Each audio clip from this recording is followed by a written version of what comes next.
Hi hello ఈరోజు మన స్టూడియోకి అల్లూరి సీతారామరాజు గారు ద ఫ్రీడమ్ ఫైటర్ స్వాతంత్రం కోసం పోరాడి తన ప్రాణాలను అర్పించిన అల్లూరి సీతారామరాజు గారు మన స్టూడియోకి వస్తున్నారు.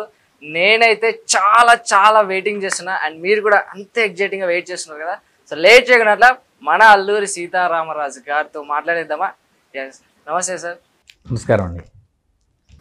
సార్, ఈ కత్తి, ఆ బాణాలు, ఆ విల్లు అన్ని రియాలిటీనా సార్? ఉన్నాయి సార్. ఇవన్నీ నిజంగా వేటాడే బాణాలే. టైటిల్ పెట్టడానికి గల రీజన్ ఏంటి?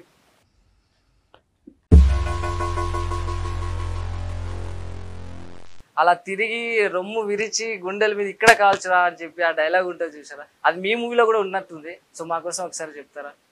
ధైర్యం ఉంటే కాల్చు, కాల్చరా నీచుడా, నిన్ను నీ నికృష్ట సామ్రాజ్యాన్ని అంతమందించడానికి నా దేశ ప్రజల హృదయాంతరాల నుండి ఉద్భవించిన మహోద్బల మహాశక్తిరా. ఇప్పటి వరకు జూమ్ చేస్తే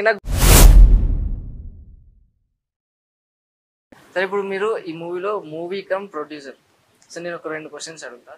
మీరు హీరోగా యాక్ట్ చేయాలని వస్తే నెక్స్ట్ మూవీ, 1 సమంత, 2 దీపికా పడుకుని, వీళ్ళిద్దరితో ఎవరితో చేస్తారు?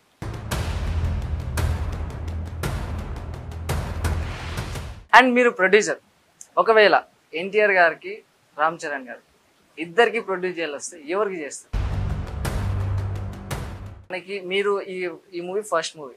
ఇప్పుడున్న ఈ కమర్షియల్ ఏదైతే ఉందో, ఈ కమర్షియల్ మూవీస్, లవ్ మూవీస్ వస్తున్న టైంలో మీరు ఈ బయోపిక్తో రావాలని ఎందుకు అనిపించింది?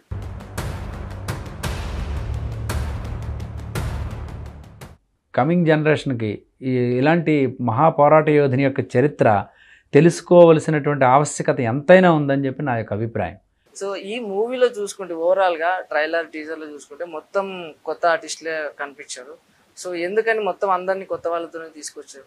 కొత్త వాళ్ళంటే